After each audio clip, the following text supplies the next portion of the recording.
74 से आज कर्मचारी हम नहीं बढ़ा पाए, रोजगार हम नहीं बढ़ा पाए। तकनीक हम बढ़ाने का दावा करते हैं, लेकिन उस तकनीक से लोगों को रोजगार की वृद्धि कितनी हुई है हम नहीं बता पाए। रेलवे का इतिहास रहा है मान्यवर कि रेलवे ने देश की तरक्की में अपनी महत्वपूर्ण भूमिका निभाई है।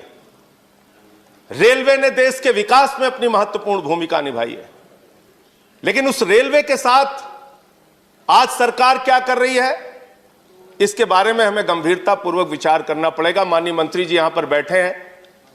अभी पिछले कुछ दिनों पहले कहा गया साहब 150 ट्रेनें निजी हाथों में दी जाएंगी, 50 प्लेटफॉर्म निजी हाथों में दिया जाएगा।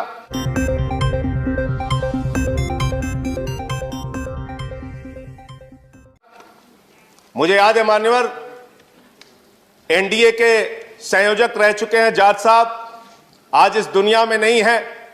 उनको श्रद्धांजलि देना चाहूंगा इस अवसर पर। 74 में उन्होंने बहुत बड़ी हड़ताल की थी, और जो 1974 की हड़ताल थी माननीय रेलवे की, उस हड़ताल में मांग थी कि 5 लाख कर्मचारियों को पक्का करो, और तब रेलवे के नियमित कर्मचारियों की संख्या थी 15 लाख, ट्रेनों की संख्या थी 11,000, आज ट्रेन हो गई 22,000, कर्मचारियों की संख्या घट के हो गई 13 लाख। 74 से आज कर्मचारी हम नहीं बढ़ा पाए, रोजगार हम नहीं बढ़ा पाए। तकनीक हम बढ़ाने का दावा करते हैं, लेकिन उस तकनीक से लोगों को रोजगार की वृद्धि कितनी हुई है हम नहीं बता पाए। निश्चित रूप से दुर्घटनाओं का जिक्र अभी हुआ, उसमें कुछ कमी आई है, अच्छी बात है, लेकिन ये सब कुछ निजी हाथों में करने पर आमादा क्यों रहते हैं आप? सब कुछ बेचने के लिए तैयार क्यों रहती है सरकार? कभी कहते हैं एयरपोर्ट बेच देंगे, कभी कहते हैं सेल बेच देंगे, कभी कहते हैं कोल बेच देंगे। अभी मान्यवर यस बैंक का घोटाला हुआ, लाखों लोगों के पैसे डूब गए, और उस समय सरकार का तर्क आया क्या करें साहब, ये तो निजी बैंक है, तो जो सरकारी रहता है उसको आप निजी कर देते हैं, और जब निजी हो जाता है तो कह देते हैं ये तो निजी बैंक है, हम क्या करें? ये किस प्रकार की दोहरी व्यवस्था है? ये किस प्रकार से हमारी सरकार की सोच है? सारी कंपनियों को, सारी चीजों को बेचने की जो हमारी परंपरा है, उसको उस पे सरकार को रोक लगानी चाहिए। 2-3 पॉइंट मान्यवर और कह के अपनी बात को खत्म करूंगा।